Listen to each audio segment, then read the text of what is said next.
Hi everybody. So today I wanted to talk about EMPs, electromagnetic pulse.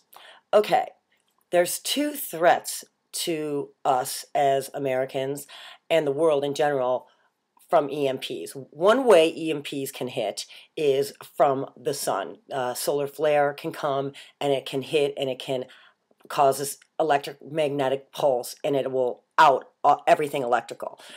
The other way is by the release of a dirty bomb. If there were to be, for instance, I think back in 1962, it was 1,000 miles off the coast of Hawaii, they detonated a nuclear bomb in the air, and it completely caused all the electrical grid throughout Hawaii to go out for a long time.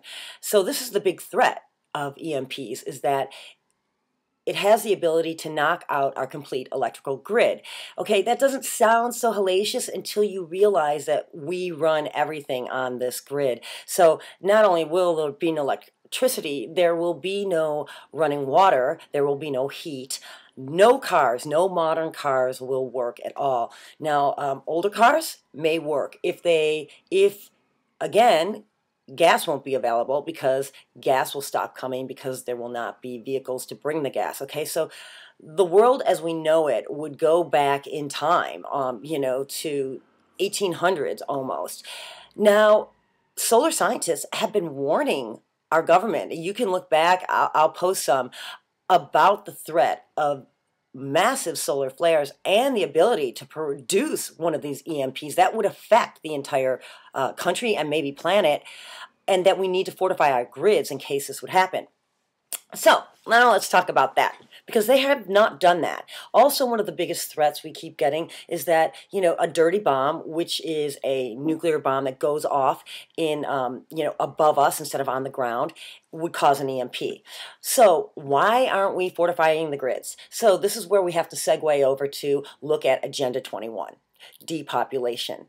Because an EMP, if it occurs over the United States, is calculated to take out 90% of the population. Okay, so now are we starting to see why they might not be paying attention to this?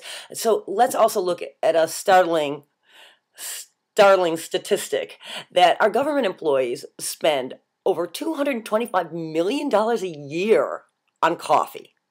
Very important. I'm a coffee drinker, so that's really important. But this is about the amount it would take to fortify our grids against this threat. To me, it's our Achilles heel. Anybody in the know is talking about, okay, we're talking about a border that could be breached. What about this?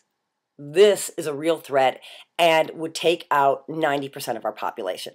So my idea is, let's stop giving coffees to the government employees, because not only can we use the money to fortify our grids against this possible threat.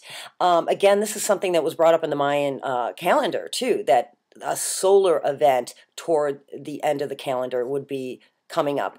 And also Major Ed Dames and his whole, he was a colonel, and they looked into the future with remote viewing, also saw solar flares going on, and they saw North Korea putting up a missile. So that just happened. All I'm saying is there's a lot of things that are pointing toward a real issue, and this being, like I said, our Achilles heel. So let's take the $225 million that we're giving the government employees for coffee, take that away. Let's fortify the grids, and I think it'll do two things. One, then we'll be protected because the grids will be protected, and then two, I'm thinking the government employees will be really motivated, because you know how it is in the morning when you don't have coffee and you will knock over your own children to get to the coffee machine.